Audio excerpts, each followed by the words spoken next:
How's it going, fellas? My name's Andy, and we're just gonna get right into this. The biggest winners and losers at the 2018 trade deadline. We'll start with the winners first. Alright, let's get started. The Cleveland Cavaliers. Now, this is actually hilarious. The Cavs basically changed up their entire team again. That's 2 times in the last year. But I think they came out better this time, at least that's my initial reaction. This season, Jordan Clarkson has been better than Isaiah Thomas, and if Isaiah never fully recovered, then the Cavs would not even have re-signed him anyway in the offseason. But Clarkson is locked into his contract until 2020, and he's been a spark plug off the bench, averaging about 15 points a game in just 24 minutes a night. Larry Nance is also a good piece that could squeeze into their rotation. The Cavs needed more athleticism, and Nance helps with that, definitely. The Cavs were also able to pick up Rodney Hood and George Hill, 2 players who I believe could greatly help the team as well. Hill provides a steady balance of passing and shooting while also being a good perimeter defender. Rodney Hood is very much similar to Jordan Clarkson, and recently he's been playing great. The Cavs gave up Jay Crowder and Derrick Rose as well, 2 players who I don't think really fit their team. Crowder never seemed to develop the chemistry or relationship with the other Cavs, and Rose, I thought he looked pretty good recently, but overall his season has been up and down, especially with him being out for 3 months. Oh, and they also traded Dwayne Wade back to Miami for a 2nd round pick, which is whatever. He would not have gotten much playing time anymore with Hill, Hood, and Clarkson coming in. Wade has probably been the Cavs' best bench player, but his production can be replaced by the new guys.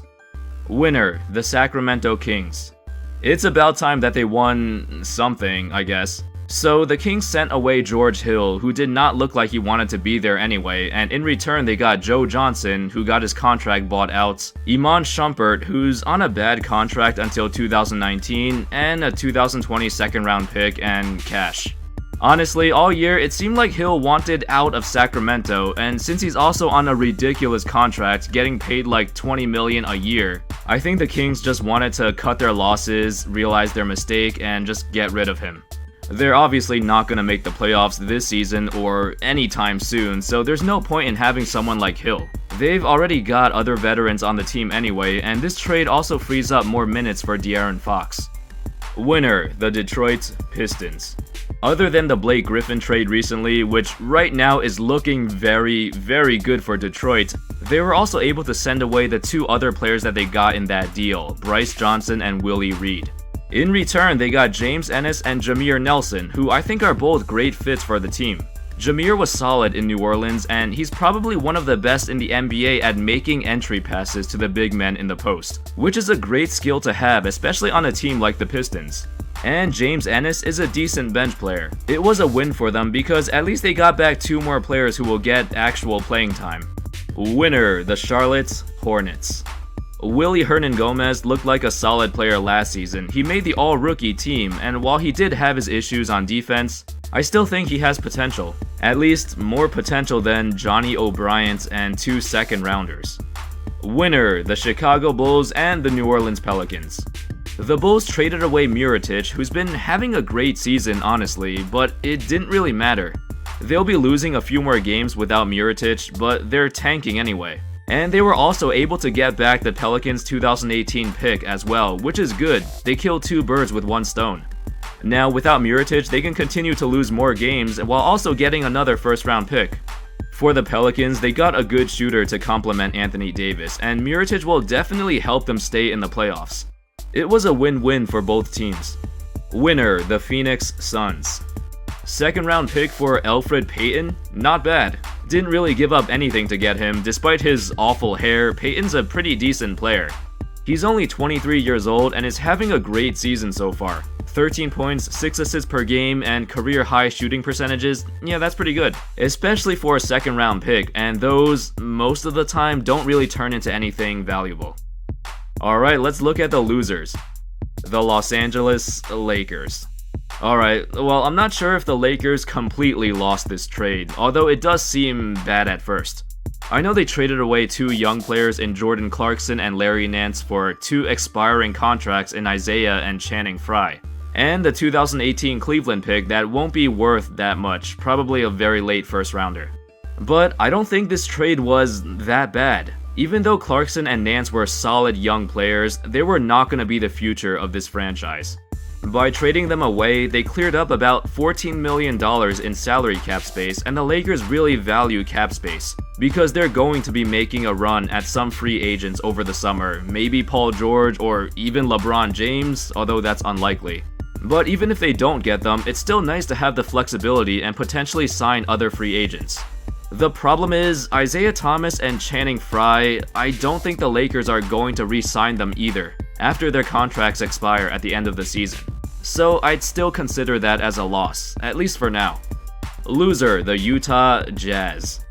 I thought they could have gotten a bit more for Rodney Hood. Even though his contract was gonna expire this summer, he was having a career season, averaging nearly 17 points per game on a career-high true shooting percentage. I just felt like they could have gotten at least a pick back from maybe another contender. Rodney Hood was one of the biggest players at the deadline. Apparently about 20 different teams wanted him. And this was the best deal Utah could get? I don't think it was good. And they gave up Joe Johnson as well, who's always been a great veteran and locker room presence, although he was expiring as well. I mean, all they got back was Derrick Rose and Jay Crowder, and I think they waived Rose, so Crowder is all they got. I know Crowder is on a very team-friendly contract, as he only makes about $7 million a year, but still, he's not a huge difference maker, and he's been kinda bad this year. Loser, the New York Knicks. Aside from all of the terrible injuries that they've had recently, giving up Willie for Johnny O'Brien, along with getting 2 second-round picks as well, which probably won't amount to anything, I don't really think was a good trade. For most of the season, Willie has been out of the rotation in New York, but with the recent injuries, he could have been back in. So, I don't know, it was a weird situation. But I still think Willie was worth more than what they got back for him. Loser, Orlando Magic. Another trade deadline and another loss for the Orlando Magic. I guess Orlando gave up on Payton and they didn't want to pay him when he becomes a restricted free agent this summer. Still think they could have done better than just 1 second-round pick. Back in the 2014 draft, they traded a lot of assets and picks to get him in the first place. I think they gave up something like Dario Saric and 2 picks that turned into De'Aaron Fox and Willie Hernan-Gomez in order to just get Payton. And then 4 years later, right now, they trade away him for just a second-round pick.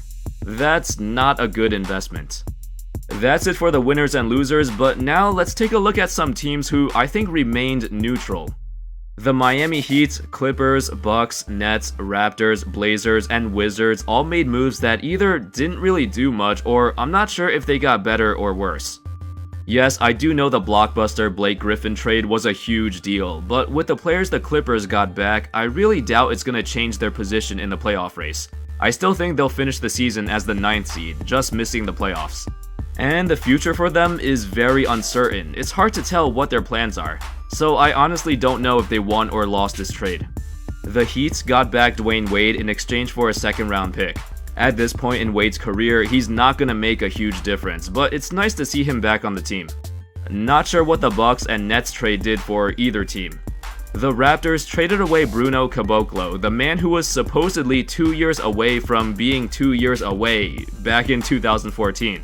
But I guess the experiments failed. The Raptors got back Malachi Richardson from the Kings, who won't get any minutes anyway. The Blazers and Wizards traded away players to save some money, and yeah, that's basically it. Next, we have the 3-way trade between Dallas, Denver, and New York. Not too game-changing. Mudiay is a very interesting piece for the Knicks. He was ranked the 2nd best high school player in the country back in 2014. And right now, he's only 21 years old, so there's still time. Devin Harris provides a veteran presence in the backcourt for Denver, which could help them a bit. And Doug McDermott in Dallas, I'm not sure what Dallas wants with Doug, but maybe they want to see how he does there and then possibly re-sign him in the summer. Ooh, and there you have it folks, those were my initial thoughts on all of the trade deadline moves. Let me know your thoughts in the comments if you agree or disagree with my opinions. I hope you enjoyed that video, and I'll see you next time. Peace.